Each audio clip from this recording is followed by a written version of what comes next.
Nous nous retrouvons pour le Hit Culture d'Aimer Danse Avenue, l'émission qui fait voyager et vous fait découvrir les autres facettes du monde de la danse. Aujourd'hui, nous recevons David Issali, gérant de Dance to Style.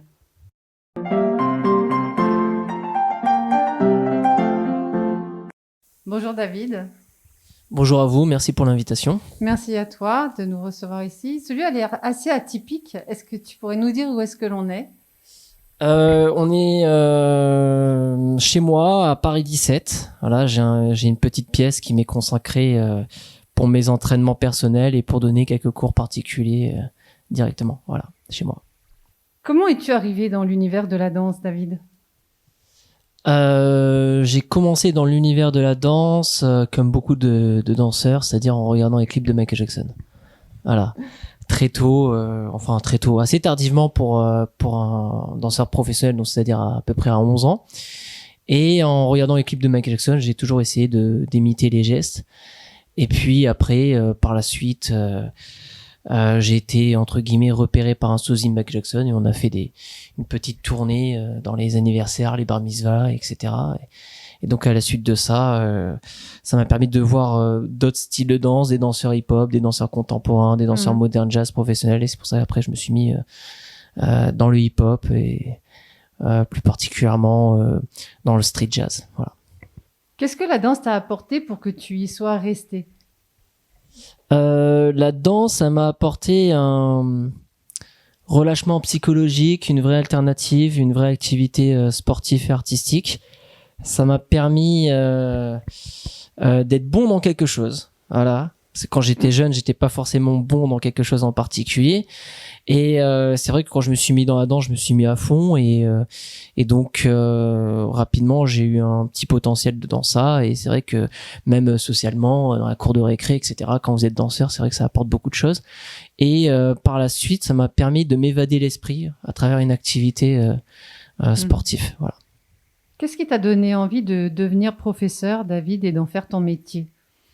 Alors moi je pense que professeur, soit vous êtes fait pour, soit vous n'êtes pas fait pour. Dès mon plus jeune âge, j'ai voulu, même quand j'avais pas le niveau nécessaire pour apporter quelque chose, j'ai toujours souhaité donner des entraînements à des amis de mon âge quand j'avais 13 ans, 14 ans. Donc très vite, j'ai su que je voulais faire de la danse mon métier et plus particulièrement être professeur de danse. Et dès l'âge de, on va dire 15 ans, je savais déjà que je voulais créer une structure de danse. Voilà.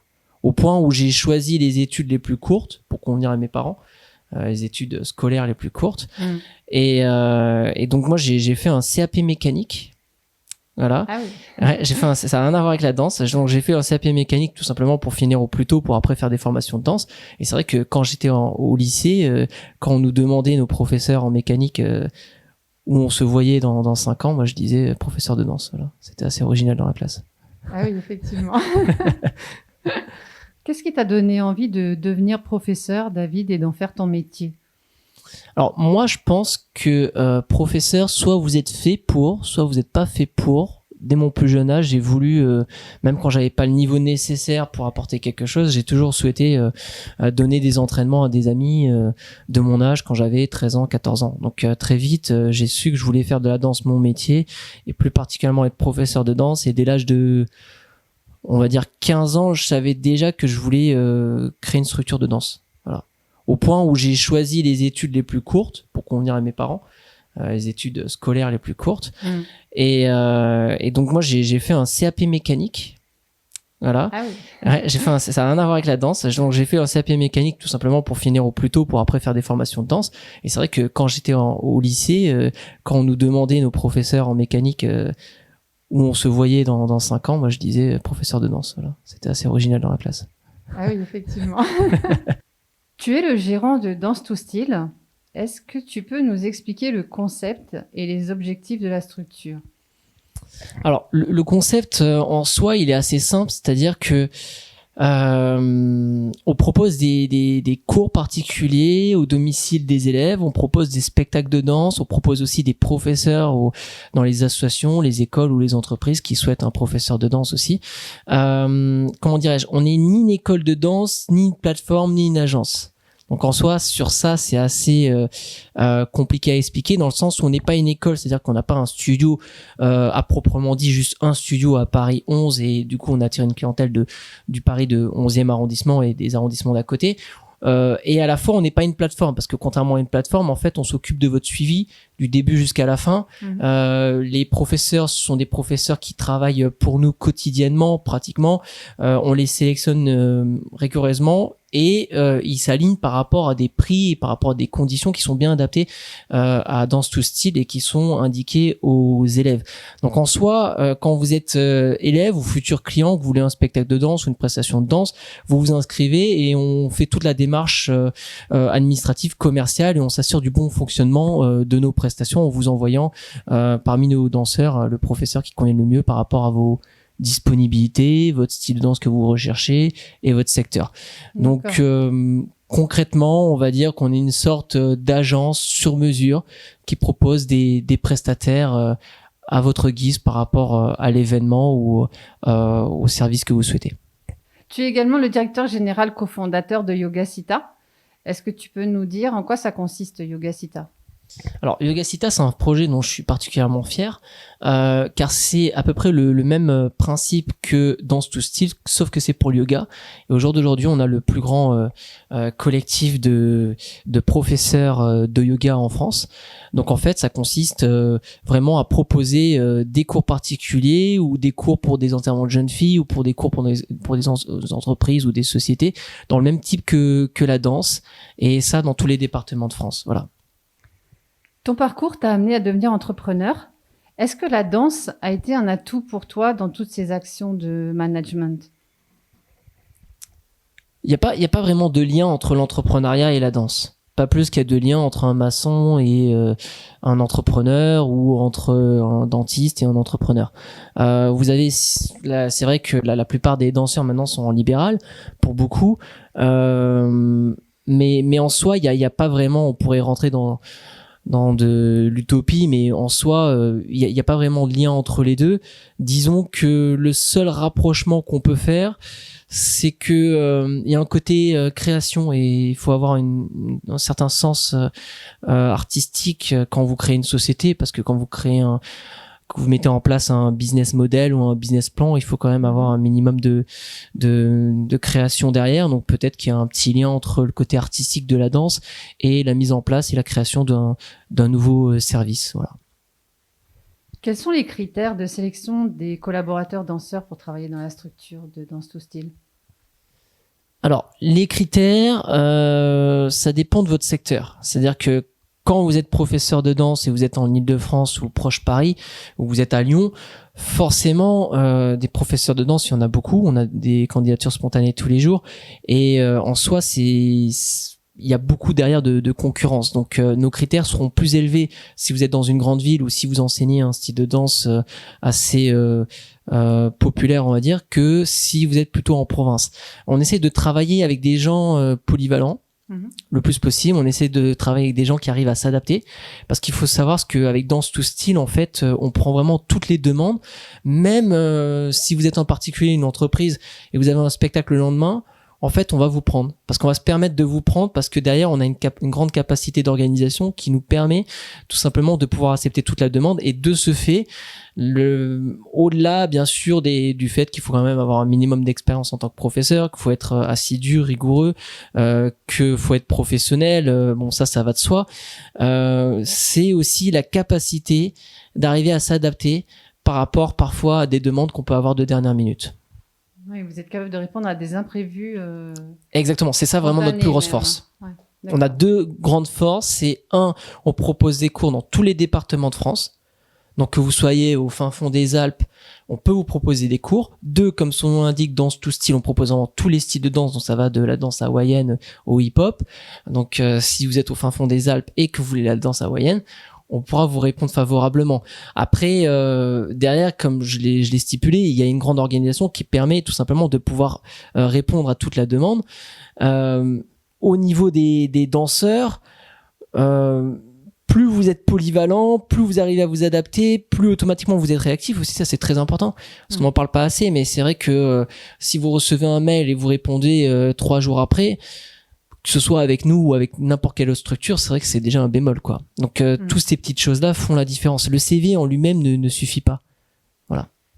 Et combien vous avez de professeurs pour pouvoir répondre à toutes ces demandes, justement? Alors là, on a 350 professeurs en France. Voilà. Oui, quand même. Dans les services proposés par Dance to Style, quels sont les plus demandés? Et tu nous en as cité notamment tout à l'heure, hein, les entraînements de vie de jeune fille, voilà, et des soirées ou des cours particuliers. Mais quels sont les plus demandés et où est-ce que vous intervenez exactement? Dans quel pays? Alors, c'est une excellente question. On intervient dans tous les départements de France, comme j'ai stipulé. On intervient aussi en Belgique, au Luxembourg, en Suisse, au Québec, et on intervient dans 2 États des États-Unis régulièrement, qui sont la Californie et l'État de New York. Au niveau, on va dire des demandes, en fait les demandes sont un peu similaires, c'est-à-dire que nous on propose beaucoup de cours particuliers pour les mariages, on est vraiment aussi assez connus sur ça, sur ce sujet. On propose des cours particuliers pour les gens qui veulent juste apprendre à danser, apprendre à s'améliorer ou passer juste un bon temps avec eux tout seuls ou avec des amis ou avec leurs femmes. Et après on propose aussi des cours donc du coup pour les EVJF, pour les anniversaires, des spectacles de danse, on en vend tous les jours des spectacles de danse, et on fournit aussi pas mal de danseurs pour des associations, des structures, des écoles de danse qui n'ont pas de danseurs dans leur établissement. Ça, il s'agit plutôt de structures en province, on va dire. Après, le service, disons que les services ne varient pas en fonction des pays, mais c'est vrai que la mentalité n'est pas la même en fonction des pays. C'est-à-dire que un élève, un futur client français, quand il va vouloir prendre des cours, généralement on essaie d'avoir tout le monde au téléphone. On va prendre 6 minutes au téléphone, un commercial va prendre 6 minutes au téléphone avec un client français, là où il va prendre 3 minutes avec un client américain. Et avec par exemple les Suisses, ça sera jamais une question de problématique d'argent. Voilà, ça sera toujours quand on peut démarrer, est-ce que c'est bon, quelles sont les conditions, et let's go. Et après avec les Belges, c'est des gens très chaleureux, pareil pour le Luxembourg. Et sinon, après, personnellement, parmi la clientèle que je préfère, le secteur que je préfère, c'est le Québec, qui sont des gens formidables, chaleureux, très souriants. Voilà, il y a jamais de quiproquo avec les Québécois. Ce sont tous des gens vraiment qui sont là vraiment pour s'amuser, pour avoir un service qui leur permette de décompresser. Et ce sont des gens vraiment avec une très bonne nature. Voilà. Comme toute la clientèle, pareil pour la clientèle française ou quoi. Mais c'est vrai qu'avec les Québécois, c'est toujours assez fun de leur proposer des cours. Il y a des petits plus, quoi. Voilà, il y a des petits plus. Voilà. Okay. Combien avez-vous d'élèves aujourd'hui? Alors, nous, on a à peu près 8000 inscriptions, 8000 nouvelles inscriptions tous les ans. Et on organise à peu près une 50aine d'heures de cours par jour. Voilà. Donc après, vous avez des élèves dans des groupes, des élèves pour les cours particuliers. Vous avez du bouche à oreille. Mais concrètement, voilà, faut compter à peu près dans 8000 cette année. Voilà. Dans quelle mesure Dance to Style a été impacté par le Covid? Alors, Dance to Style, vu que c'est une société culturelle, on va dire comme toutes les structures culturelles ou sportives ou artistiques, on a été impacté. Certainement plus que l'épicerie d'à côté ou que je sais pas moi, que l'entreprise de développement web de la rue d'à côté. Mais disons que le Covid, il y a eu 2 choses dans le Covid. Il faut toujours essayer de prendre le côté positif de la chose. Déjà, on a été un peu moins impacté que la plupart des structures de danse, parce que la moitié de nos services sont des cours particuliers et que hormis les confinements, on a toujours pu pouvoir proposer des cours particuliers au domicile des élèves. Après, le Covid, ça a été une perte, une source de stress, un manque à gagner, plus qu'une perte, on va dire, parce que dans ce souci, ça existe seulement depuis 2 ans, donc c'est en pleine croissance. On a plus d'historique pendant le Covid d'ailleurs qu'avant le Covid. J'ai du mal à me souvenir de comment était le monde avant le Covid.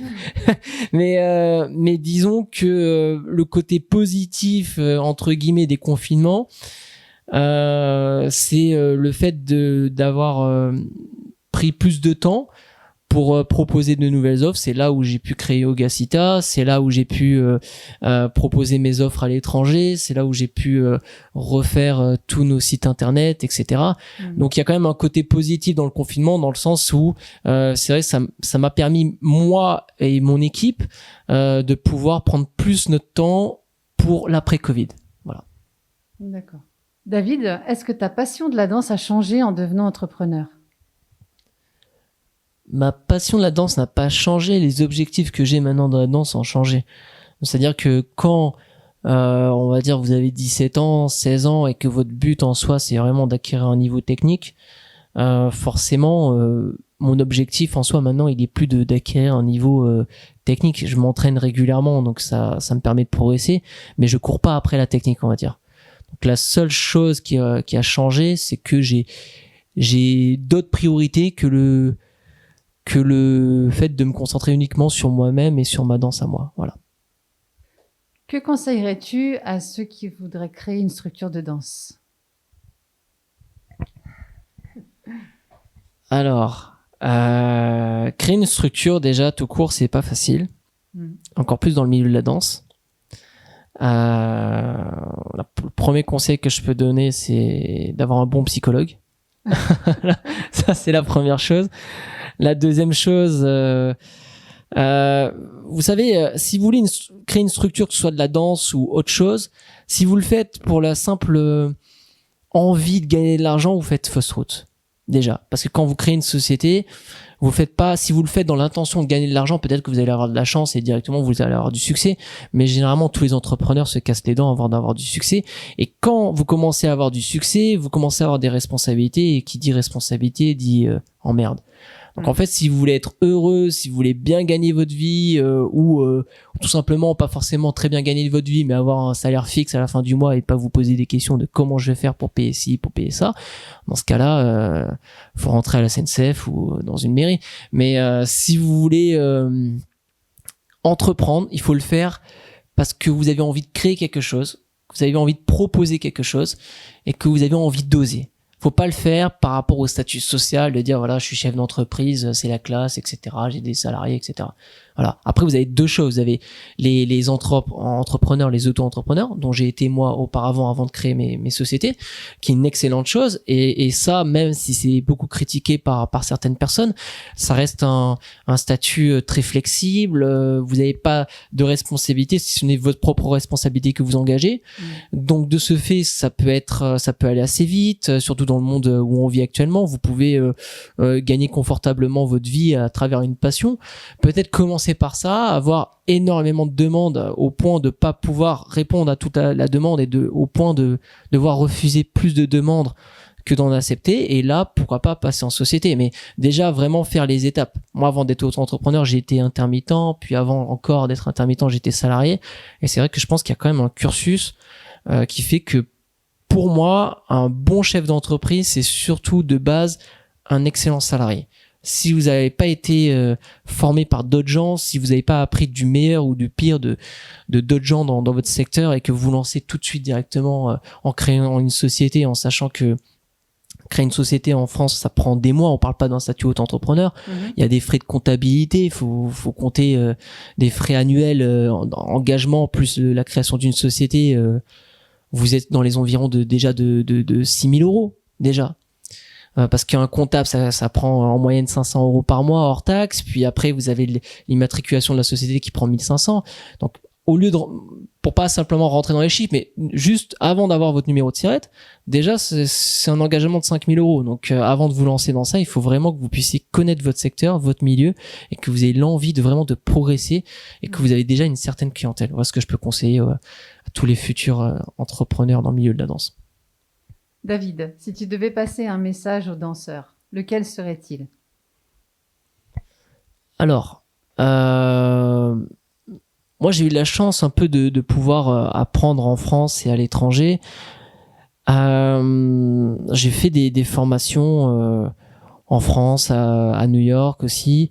En France, là où j'ai fait des formations, disons que, et c'est vrai, on le voit parfois avec les candidatures, les danseurs sont très fermés sur un style. C'est-à-dire que c'est pas forcément un style global. C'est-à-dire que vous prenez les danseurs de salsa, vous avez des danseurs uniquement qui font de la salsa cubaine, après d'autres qui font uniquement la salsa portoricaine, qui font rien d'autre. Et quand j'étais en formation de danse à Paris, formation de danse professionnelle, c'est vrai que j'étais avec des élèves, des amis, des collègues, dont le seul sujet de conversation tournait autour de leur discipline bien précise. C'était une formation de danse hip-hop, et donc il y avait le locking, il y avait le popping, il y avait pas mal de styles de danse. Et c'est vrai que vous avez les danseurs, par exemple, on peut prendre les danseurs de popping, c'est vrai qu'ils vont être concentrés uniquement sur le popping. Alors c'est vrai que si vous voulez arriver à avoir un niveau haut dans un style, gagner des grandes compétitions, etc., mieux vous être concentré sur son style. Mais si vous voulez travailler dans des compagnies, pour des structures, etc., surtout des compagnies de prestige ou autres, ils vont toujours vous demander d'être polyvalent. Le gros problème en France, c'est que souvent, artistiquement, les gens se mettent dans une case et ils s'enferment dans une case et dans une bulle. Et donc, ils voient le monde que comme ça. Donc, c'est-à-dire que là, si vous sortez dans la rue chez moi et que vous demandez à 100 Parisiens est-ce que vous connaissez le popping, il y en a peut-être 1 sur 100 qui vont vous dire oui, je connais le popping. Mais en réalité, les 99 autres connaissent pas. C'est-à-dire que 99% des Français s'en fichent totalement du popping. Les seuls gens qui s'intéressent du popping, c'est un magnifique style de danse, c'est les danseurs de popping. Sauf que quand vous comprenez ça et vous comprenez qu'il faut être large, il faut essayer de ratisser large, essayer d'être opportuniste, essayer d'être polyvalent, essayer d'être courageux et de prendre la demande là où elle est, même si c'est à 1 heure de chez vous, je pense qu'il faut foncer parce que quand vous avez la chance de pouvoir vivre de votre art, c'est un luxe. Il y a beaucoup de gens qui nous envient, il y a beaucoup de gens qui ont des métiers qui peuvent être très valorisants socialement, qui peuvent même être très bien payés et qui vont toujours envier un danseur professionnel, même qui n'est pas forcément, qui vit pas forcément à temps plein de son art. Donc c'est vraiment un luxe. Quand vous comprenez ça, vous comprenez qu'il faut jamais cracher dans la soupe. Donc ce que moi je peux conseiller aux professeurs de danse, aux danseurs, c'est d'être opportuniste, être polyvalent, toujours essayer de s'ouvrir. Toujours essayer de se développer. Vous prenez les plus grands artistes dans d'autres milieux, même dans la danse, Sofia Boutella ou Salah sont tous des danseurs extrêmement polyvalents. Et si vous prenez Michael Jackson, Michelangelo ou Picasso, ce sont tous des artistes extrêmement polyvalents. Ils se résumaient pas à un style bien particulier. Ils étaient vraiment assez larges et ils ratissaient large. Et après, le dernier conseil que je pourrais donner à certains danseurs, quand on voit vous savez, il y a pas de star dans la danse. C'est-à-dire que même quand vous prenez nous cette année par exemple, il y a Danse avec les stars, ils nous ont pris 2 danseurs. On a travaillé avec eux sur un autre projet aussi en particulier, et même quand vous prenez des émissions qui rassemblent des millions de gens devant la télé, en réalité les gens ils regardent Danse avec les stars, ils regardent surtout les stars et après ils regardent les danseurs. Quand vous allez dans un concert de Beyoncé, vous regardez d'abord Beyoncé et après vous regardez les Twins. Donc en fait, les gens se déplacent pas pour les danseurs. Ça, il faut le comprendre. À partir du moment où vous comprenez qu'un danseur n'est pas une star, automatiquement, vous arrivez à rester humble quand vous êtes danseur ou quand vous êtes dans l'univers de la danse. Et quand vous arrivez à être humble, vous arrivez à avoir beaucoup plus d'opportunités parce que vous dégagez des ondes positives.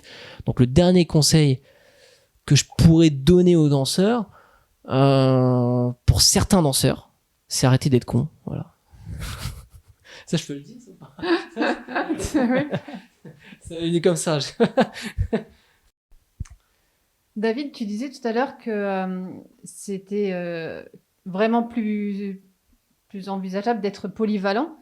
Et en fait, il y a des danseurs qui pensent que parce qu'ils sont concentrés sur une seule danse, ils vont être plus performants. Qu'est-ce que tu penses de ça? Alors, peut-être qu'ils vont être plus performants dans leur style, en termes de technique, mais s'ils veulent vraiment s'ouvrir, arriver à avoir leur propre signature, je pense qu'ils sont obligés, selon moi, à mon humble avis, d'essayer de s'ouvrir à d'autres styles de danse. Et après, la performance, ça veut dire quoi?